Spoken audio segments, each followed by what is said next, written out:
out of the same mouth? And then it says, can salty water come out of a spring that puts out fresh water? No, good and evil should not come out of the same mouth. When you look at your mouth, what comes out of your mouth? Is it good or bad?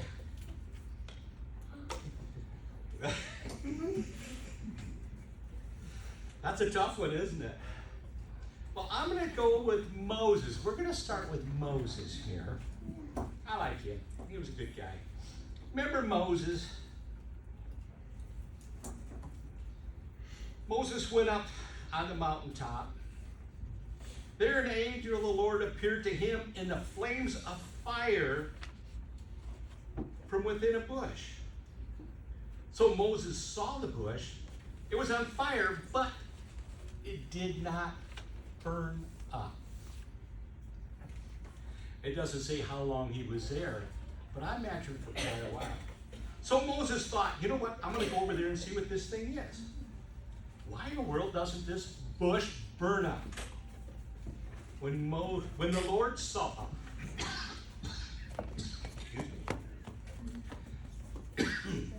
when the Lord saw that he had gone over to look, God called out to him from within the bush. I'm going to need a drink. Moses! Hang on.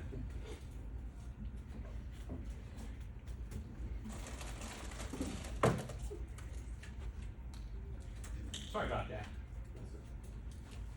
We might forgive you. What did he say? I might forgive you. Okay. That's okay. If you don't forgive, you won't go to heaven. Your choice. Getting even today. You got your smart bills. I did. Now I can't see because my eyes are watering. But I know the story anyway. Then the Lord said to him, Moses, Moses, and Moses said, here I am. Then God says, hey, don't come any closer. This is hallowed, holy ground. Take your shoes off. Set a spell. He says, I am the God of your father, the God of Abraham, the God of Isaac, the God of Jacob. At this, Moses hid himself because he was afraid to look at God. Then the Lord said, you know what? I've seen the misery my people have gone through. They're slaves in Egypt. They weren't just slaves, they were tormented. If they didn't do their job, they were whipped. They were treated harshly. And the reason they were slaves is because they turned their eyes away from God. So he says, so now go. I'm sending you to Pharaoh to bring the people of Israelites out of Egypt. Then Moses said to God, who am I that I should go to Pharaoh and bring the Israelites out of Egypt? Who am I? And God said, I will be with you. This will be a sign to you. When you brought the people out of Egypt, you will worship God on this mountain. Then Moses said to God, suppose I go to the Israelites and say to them, the God of your father has sent me. And they ask me, well, what's his name? What's God's name? He said, I am. I am who I am. This is what you're to say to the Israelites. I am has sent you.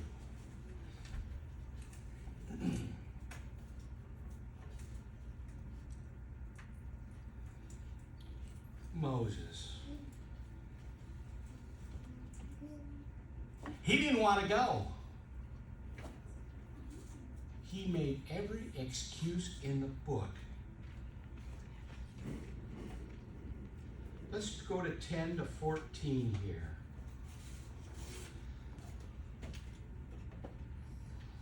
We'll go to 17. God also said to Moses, say to the Israelites, the Lord, the God of your father, of Abraham, Isaac, and Jacob, hath sent you. This is my name forever, the name by which I am remembered, from generation to generation. Go, assemble the elders of Israel. The Lord, the God of your father, the God of Abraham, Isaac, and Jacob, appeared to me. I have watched over you and have seen what has been done to you in Egypt.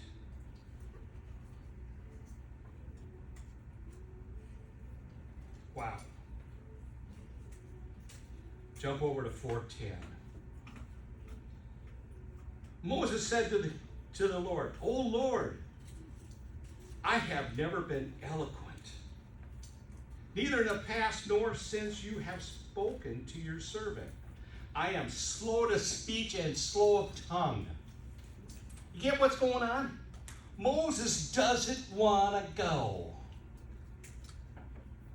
So he's making every excuse there is not to go. But God, I can't talk good. But God, they won't listen to me. The Lord said to him, sounds like what he said to Job, who gave man his mouth? And he's saying that to each one of you. Who gave you your mouth? Who made him deaf or dumb? Who gave him sight? Who makes him blind? Is it not I and the Lord? Now go. I will help you speak and will teach you what to say. God just told Moses, I'm going to be with you. I'm going to tell you what to say, how to say it. Then Moses said, Oh Lord, please send someone else. I don't want to do it. Kind of sounds like Jonah when he was supposed to go to Nineveh. God, I don't want to do it. If God's got a task for you, I suggest you go do it. He's going to tell you what to say, when to say it, how to say it. Then the Lord's anger burned against Moses. God was ticked. That's the way I'd like to put it. God was very upset and disappointed. He was more disappointed than anything because Moses has potential. And each person in this room has potential, whether you know it or not. God has a purpose for everybody here. All we have to do is listen to him. I'm going to read it again. The Lord's anger burned against Moses, and he said, what about your brother? Aaron the Levite. I know he can speak well. He is already on his way to meet you, and his heart will be glad to see you. I don't know if you caught this or not, but Moses is having a talk with God. Moses is trying to talk God out of it. And God's saying, you're going to go. And God says, how about your brother? He's already on his way to meet you. Moses didn't know that. God knew it. God knows everything about everybody. And it says he's going to be glad to see you. It says you will speak to him and put words in his mouth.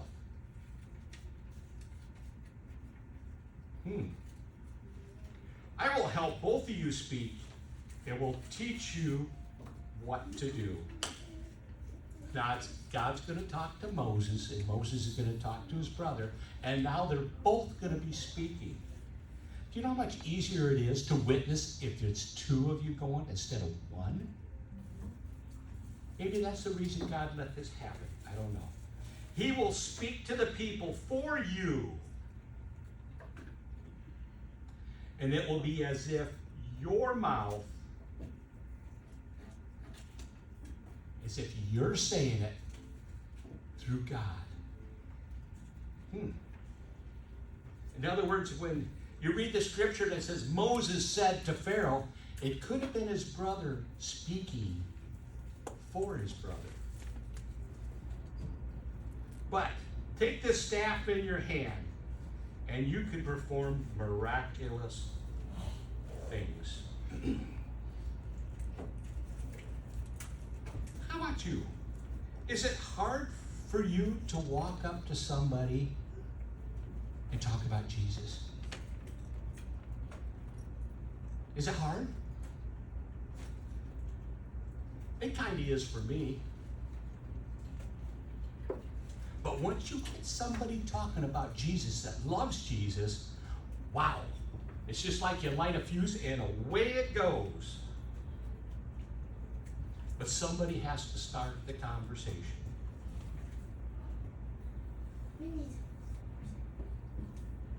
Philip and the eunuch. Remember them? The eunuch was reading the book of Isaiah, standing in his chariot, and he was reading out loud. Philip just happened to be walking by. He wasn't really eavesdropping, but he heard it. And God nudged him and says, you better go talk to that man right there, because he's going to be a believer. So Philip walked over to the eunuch, and he says, do you understand what you're reading? And he says, how can I unless somebody explains it to me? I'll bet you Philip went, I'll explain it to you. And he told the eunuch about Jesus. Then the eunuch said, there's water. Why can't I be baptized? Philip said, you can. They stopped the chariot. He went down and he got baptized. Philip disappeared.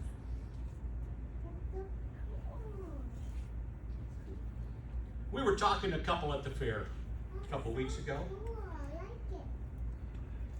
And this man started a conversation and he said, yeah, something like, you may think this is weird, but I believe God put my wife and I together.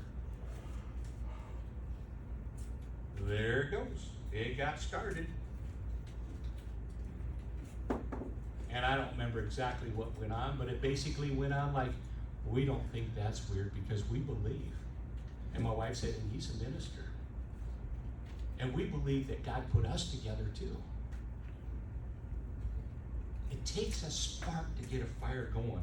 Sometimes you have to open your mouth, get out of your comfort zone.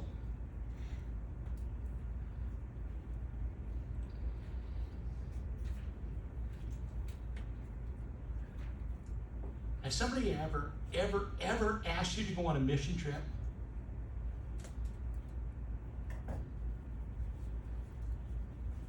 But you make some comment like, I can't afford it. But you know what? If you go on a mission trip, I guarantee you the funds will be there. Ask and ye shall receive. But I don't have time to go on a mission trip.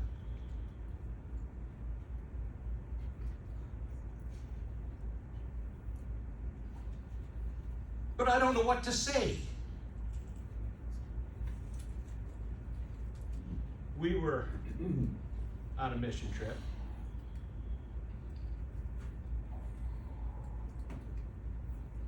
And we were with a group of people, probably 5 or 6 in each group, and we went around from house to house, handing out Bibles and telling them about Jesus. Because most of them had a slight idea who Jesus was, but not a complete one. And we had people in our group that says, I can't do that. I don't know what to say, or they'll stutter. When a person stutters or doesn't know exactly what to say, that's when people listen. God can use you no matter how you talk. I was at a trip to Poland, my wife and I. We were teaching English. And I felt about as out of place as a Ford in a Chevrolet parking lot. It wasn't good. Anyway, I was teaching English to the high schoolers. And then I taught Bible study to the adults.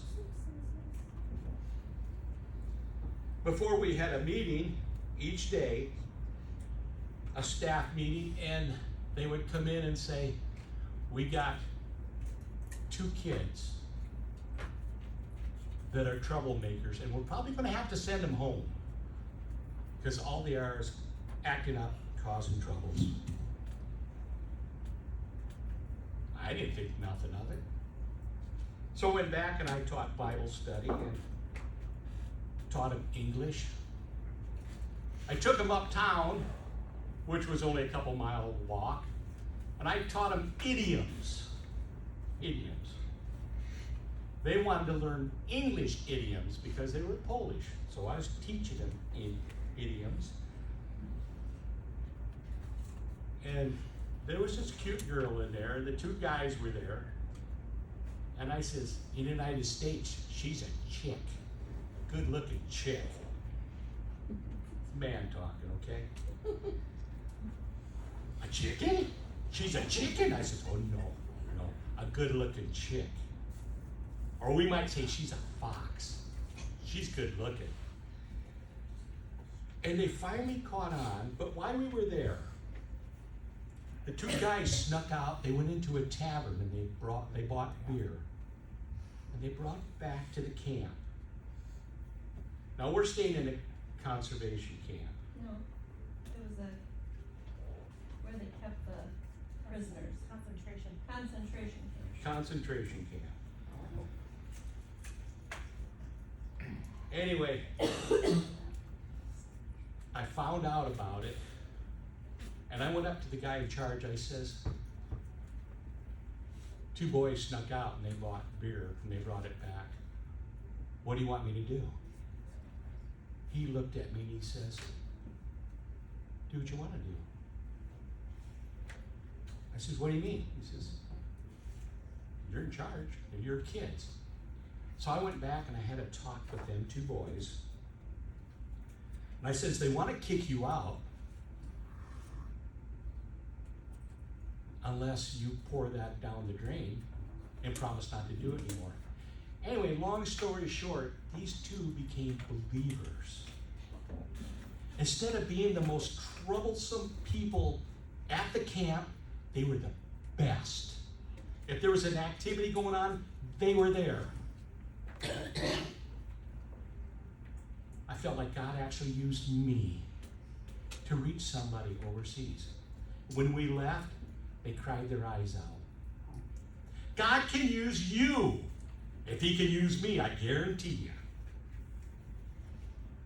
He said, go into all the world and preach the gospel. But, you know what? We make excuses not to go. Oh, but there's bugs. I was playing basketball with the 2 guys. I said, you ever play baseball? Oh no. Baseball's a weapon. A bat is a weapon. No baseball. It blew me away. I thought, oh my stars. Look at the freedoms we have in the United States. We can even carry guns. We can have bats. You can have a knife in your pocket. Not there. So next time God says, I got a job for you. I don't care if it's overseas or it's in your backyard or your neighbors. Don't say, but I don't have time. But I can't afford it. But I got something else to do. Make time. You might save somebody's soul. And Jesus loves that. We have a short little video for you.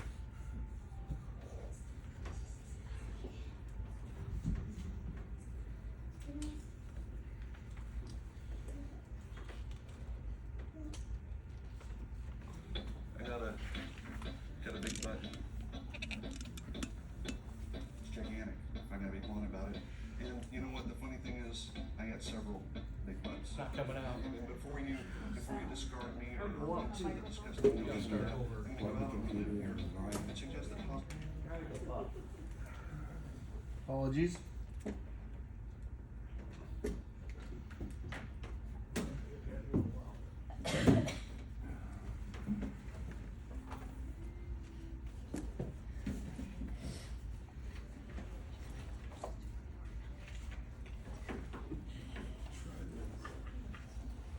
possibly you have.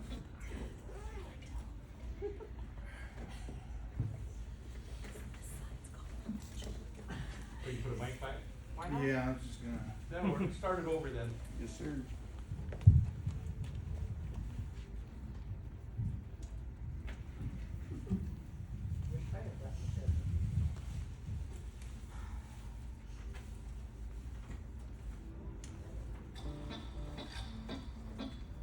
I got a big butt.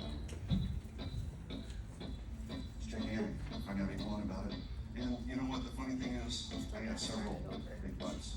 Start it over again. Yeah. Before you discard me or wince at the disgusting news, Still can't hear it.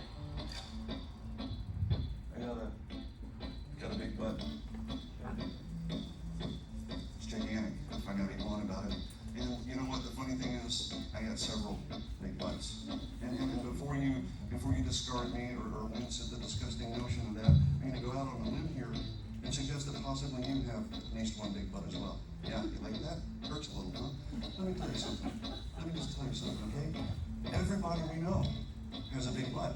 And more often than not, it's something that actually gets in the way of us living a consistent life for Jesus. Yeah, I think you know what I'm talking about. I'm going to expound a little bit, okay? See if you can recognize some big butts. But I have to work more. But my favorite TV shows. But my kids have practice. But I got to tweet something. It's such a beautiful day. But I'm just not in the mood. But I deserve a break today.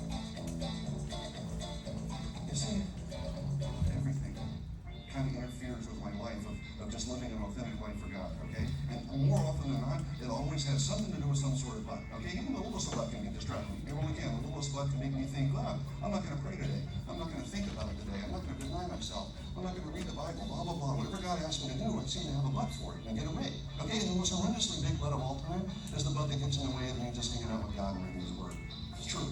Think about it. All the times you're about to open that, and all of a sudden the big giant butt gets in the way. But much like one of these. I got a farm but I'm tired. And the game's over. I read last Tuesday. But I gotta check Facebook. But I don't like Leviticus. But it's too complicated. But I just don't like books. But I don't understand it. But it's boring. But what does that have to do with me in the 21st century? Those are some ugly butts, people. So call them what they are. Ugly. Ugly butts. Okay? And there's a lot more to them, sad but true. Here's a list, although not exhaustive, of some of the most popular butts known to mankind. But I don't have enough money yet. But others will think that I'm a nerd if I carry the Bible. But they won't like me if I talk about Jesus. But I don't know if God will do what I ask. But I just can't get motivated. But I'm afraid. But I don't have all the answers. But the small group is the same night as Monday Night Football. But can't I just let my life speak for itself when I'm not praying? That's not my gift. That's the pastor job. But I don't know how to pray. But I can't believe that. But I don't know where to start. But everybody else has got it fun. Butts abound, friend. But here a butt, there a butt, everywhere. A butt. And the most overused butt of all time, but I just don't have enough time. Oh, come on, we have a lot of butts. God has given us a real simple word, okay? If we learn it, and we share it, and we teach it, and we live by it, then see, God gets glorified, people benefit, and then we get blessed. That's why we do what we do. That's the why behind the butt, okay? And ultimately, that's the whole point of trying to make here, my fellow butt lovers, is if your butt is bigger than your why, then your butt's too big. Okay, it's time to, metaphorically speaking, snap into a Slim Jim. Okay, let's slap on some spiritual shape-ups and hit the road a little bit so we can just manage the butts a little bit. That's all we're trying to do. That's what we're talking about. Let's minimize the excuses. Shrink the butts. Shrink the butts. See, we can shrink the butts. That's what we need to do. And you and I can do that together. We can conquer this. You and I can start today, okay? I know we can. Let's just do it. No ifs, ands, or... Yeah.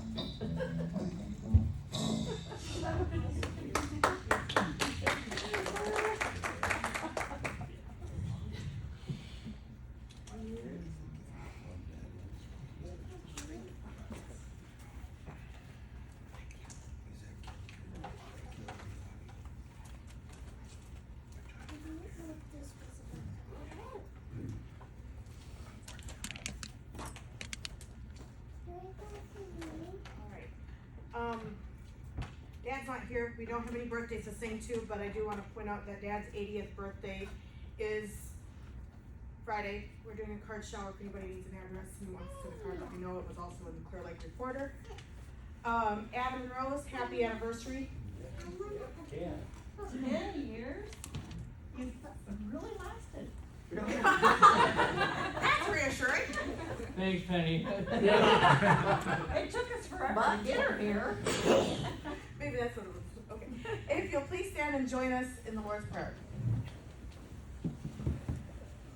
Our Father, who art in heaven, hallowed be thy name. Thy kingdom come,